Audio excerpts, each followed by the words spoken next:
isso aí. Bora falar desse assunto que é importante. Se nós moramos numa cidade chamada Cidade da Música, nada mais do que importante mesmo a gente dar atenção a esse assunto de direitos autorais na música, que nós vamos ressaltar aqui. Você provavelmente, né, já ouviu falar sobre direito autoral na música, lógico, né? Principalmente, e quando se trata de bandas ou cantores famosos, né, aí que o negócio fica mais sério ainda. Mas o que é isso, né? Tem a ver com a sua loja no varejo? O que é que isso tem a ver com o seu comércio? E quem está aqui com a gente no estúdio para falar com a gente sobre o assunto é a advogada Andréa Paula Oliveira, né?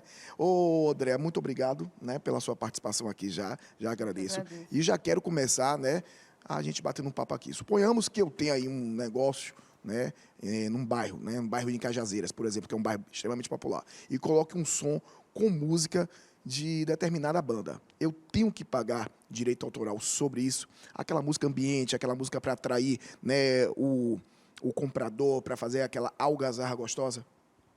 Boa tarde a todos. Sim, deve pagar direitos autorais, até porque está utilizando comercialmente. Estou oferindo um lucro nessa atividade e estou apresentando ao público em geral. Então, precisa sim pagar direitos autorais. Isso é feito pelo ECAD, que recebe é o Escritório Central de Arrecadação e Distribuição.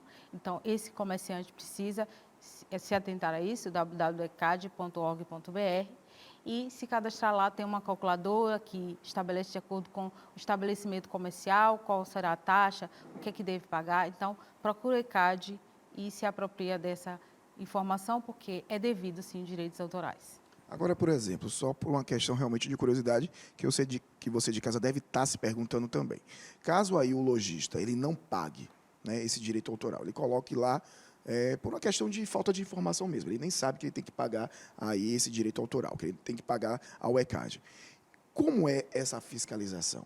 Como é que chega a ter essa fiscalização, né, até para autuar, ou então, no primeiro momento, informá-lo, né, que existe realmente aí a necessidade, né, como lei, para ele pagar o direito autoral? Bom, o ECAD surgiu justamente para isso, para tentar fazer essa arrecadação. Há uma fiscalização, sim, e essa arrecadação dele é feita trimestralmente.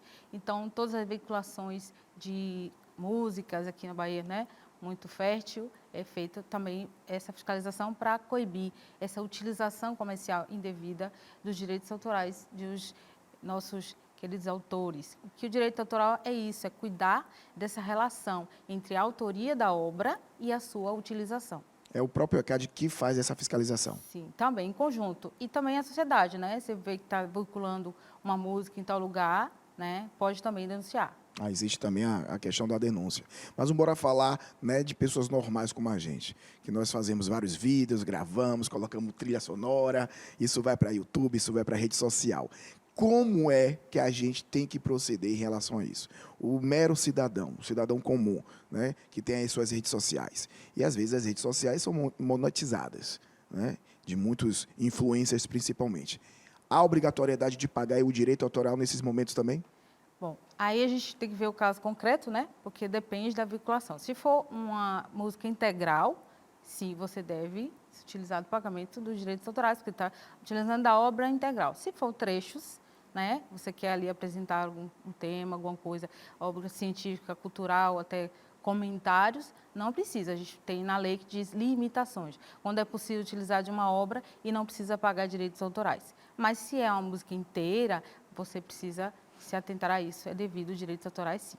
Mas acontece, se é utilizado em ambiente somente seu, fechado, não vai divulgar na internet, isso não precisa. Mas se você há uma divulgação, uma publicação, esse é um grande problema para a lei em si. Atualizar isso, a utilização da internet é um grande pilar de observação hoje, para atualização legislativa, inclusive, para saber como é que vai se tratar no direito brasileiro a defesa dos direitos autorais. Total. Você falou aí sobre minutagem, né? Esse período aí.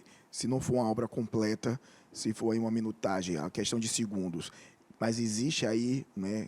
Qual é o tempo, né, limite para não ser pago essa arrecadação, não ser pago aí o direito autoral? Na lei ela determina tantos segundos, tantos minutos. Existe isso aí como uma definição? Não, a lei, de forma geral, ela fala assim, não a utilização completa da obra, né? Então, o que seria esse percentual? A mesma coisa dos livros. Nós, como professores, temos também esse dever de cuidar das obras, dos livros que a gente também pode identificar para utilizar nas nossas aulas. Eu não posso fazer uma cópia total do livro, posso fazer de uma parte. E aí, essa questão de parte, a gente vai analisar no caso concreto, porque, digamos, um livro de 200 páginas, que seria uma parte 10 páginas, 10%. Fora, na Inglaterra, a gente tem 10%, mas no Brasil não tem a especificidade do que seria um parcial.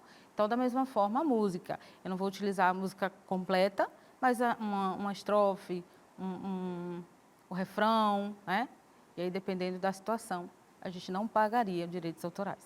A gente acompanhou até recentemente, né, essa celeuma que aconteceu com Juliette, né, com relação ao novo projeto dela, que estava envolvido também com uma marca, né, em torno de uma marca de produtos de alimentos, que estava envolvendo também a música e toda a parte, né, a parte mesmo gráfica do projeto do Emicida. Isso gerou aí uma confusão absurda, envolvendo muita gente, envolvendo aí a empresa que estava patrocinando, envolvendo o lançamento aí do projeto de Juliette, né, envolvendo o próprio Emicida, o autor, todo mundo, certo? Como a gente consegue entrar na justiça e fazer essa comprovação que teve ali uma cópia, que teve ali um problema com relação aos seus direitos autorais? Tá, importante essa pergunta, porque o registro do direito autoral no Brasil não é obrigatório, é facultativo. Então, não havendo esse registro, ele tem um meio de provar também, ou seja, tem uma partitura, tem um manuscrito, ele pode provar a autenticidade daquela obra, quando foi que ele criou.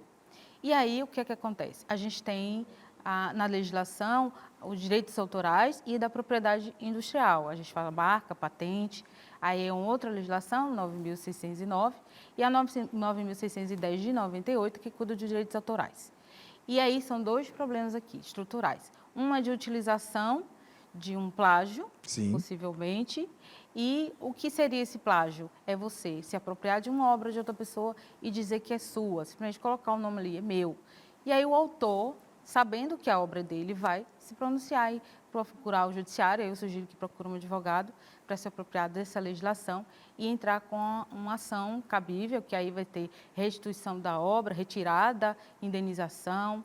A gente tem que ver busca, apreensão, dependendo se for CD, outros artigos, e aí ele pode pedir a indenização pelo mau uso, né, da sua autoria, sua propriedade intelectual. Que maravilha. E agora, ó, a gente vai voltar esse assunto aqui sobre os direitos autorais. Como eu falei ali logo no comecinho, tá? A gente é muito leigo, né? O ser humano, na verdade, tem muito ainda que aprender, até porque algumas regras sobre os direitos são bem recentes, né? A gente está trazendo aqui a advogada Andréa Paula, que está explicando para a gente como é que desdobra-se todo esse processo. E aí eu queria saber de você, André, a gente estava conversando aqui, né, nos bastidores, como é que funciona essa distribuição? Porque quando a gente fala assim, direitos autorais, por exemplo, a gente vê assim, um exemplo, música da Ivete, esse dinheiro que é recolhido, né, pelo ECAD, vai todo para a Ivete? Como é que fica essa partilha aí entre o compositor da música, tem a partitura, como é que é dividido isso aí? Bom, interessante essa pergunta, porque a gente tem essa noção de dizer assim, o cantor vai receber, ou o autor da música, mas não é só isso. A gente tem a partitura, a gente tem a melodia, tem a letra e também tem a gravação, né? Quem é o intérprete. Então, é dividido entre as pessoas, que a gente fala de direitos conexos. A gente, nos direitos autorais, a gente tem o direito moral e o patrimonial. Nisso do ECAD de recolher, a gente está falando de direito patrimonial. O que seria o direito moral? É o direito do autor reaver a sua obra, cuidar dela, de que seja citado como dono da obra. Então, quem fez a letra, quem é o intérprete, quem é que fez a partitura, a música, isso também precisa informar. Por isso que a gente vê nos créditos, né? Tanto no CD como no cinema, a gente vê todos os créditos aqui da produção, quem é o diretor, e vão receber, sim. O ECAD faz essa distribuição, certamente. Certo, mas como é que seria? A gente tem essa informação 50-50 em relação ao intérprete, em relação ao autor, quem ganha mais nessa arrecadação, se é a banda, o artista, ou o compositor, ou quem produziu. Existe essas porcentagens definidas? Bom, a lei fala em distribuição, né? Isso aí o ECAD vai ver, porque a gente pode ter também uma cessão desses direitos. Pode ser que essa obra tenha o criador, o autor teria cedido parte desse direito patrimonial, porque o direito moral, ou seja, de autoria, ele não pode ceder, é indisponível. Mas o patrimonial, a utilização comercial, que isso é a arrecadação, ele pode ceder. Então, dependendo disso, a gente faz o cálculo, né? Se ele cedeu totalmente ou parcialmente, aí precisa ver também o caso concreto para a gente analisar. Certo. Doutora, como é que funciona quando a gente está rompendo fronteiras já em outros países, por exemplo? A gente não está aqui no Brasil. Essas leis funcionam, por exemplo, uma música de um artista nacional que esteja sendo executada em outro país. Existe também esse registro, esse recolhimento aí? Sim, como eu falei antes, o registro é facultativo da obra, né? Científica, literária, artística. Mas a arrecadação desses direitos patrimoniais, sim, é feita tanto aqui no Brasil de músicas internacionais, como do Brasil executado fora. De que forma? Para se executar esta obra, quem vai executar precisa de autorização do autor da obra. Então, se eu vou executar uma música brasileira no estrangeiro, o autor da obra brasileira tem que autorizar. Da mesma forma, se eu vou executar uma música estrangeira no Brasil, o autor precisa também autorizar. Então, qual que é a grande contribuição do ECAD? Facilitar essa distribuição e arrecadação. Porque imagine, toda vez que você for apresentar uma música, você procurar esse autor em cada país, no mundo. Imagine. Então, o ECAD veio para agregar isso, é uma grande contribuição do direito brasileiro, é uma associação particular, assim, privada, é uma organização que é uma estrutura de várias associações, são 7 associações, e fazem esse trabalho no Brasil. Pronto. Agora, como é que funciona, tá, essa lei quando a gente faz eventos, né? A gente tem um evento fechado, e aí eu estou ali, eu coloco ali, tá? Na empresa, coloco algumas músicas, um exemplo, festa de fim de ano. Está tendo ali aquela festa e tal, eu estou colocando ali aquela música no fundo. Isso existe, também dá direito aos autores, os executores, na verdade, os intérpretes daquelas canções ali? Bom, aí é o caso concreto vai dizer, é o bom senso também, né? Se eu estou utilizando um ambiente fechado, meio doméstico, não tem uma contraprestação, se eu não estou cobrando pela entrada, aí não, a gente tem, a lei diz limitações. Quando eu posso utilizar dessa obra? Porque ali você comprou um CD, você está ouvindo na sua casa, então você não vai pagar direitos autorais. E lembrando, você comprou o CD, mas você não comprou a titularidade da obra, né? Mas a execução, para você consumir ali, tudo bem. Mas se você é uma festa privada, que você recebe contraprestação de aquelas pessoas estarem ali consumindo esse produto, aí sim, você precisa procurar o ECAD e mostrar a sua playlist, e lá tem uma calculadora que vai dizer qual o estabelecimento, esse, aquele, o evento, para pagar os direitos autorais. Rapaz, é um assunto que a gente tem que ficar bem atento, né? Porque hoje tudo na vida é regulamentado, né? Hoje tudo na vida existem leis, existem regras e a gente tem que ficar bem atento. É isso, Léo. Queria aproveitar aqui, doutora, que você explicasse. São 2 livros, né, publicados. Queria que falasse um pouquinho também dessas obras. Bom, aqui são livros fruto de pesquisa científica, né? É também abarcado pelos direitos autorais. A primeira pesquisa do mestrado na UXAL, Crianças com síndrome de Down e suas famílias, direito à educação. Aqui eu falo da rede de apoio, das convenções internacionais, todo esse arcabouço legislativo para a defesa da escolarização das crianças com síndrome de Down.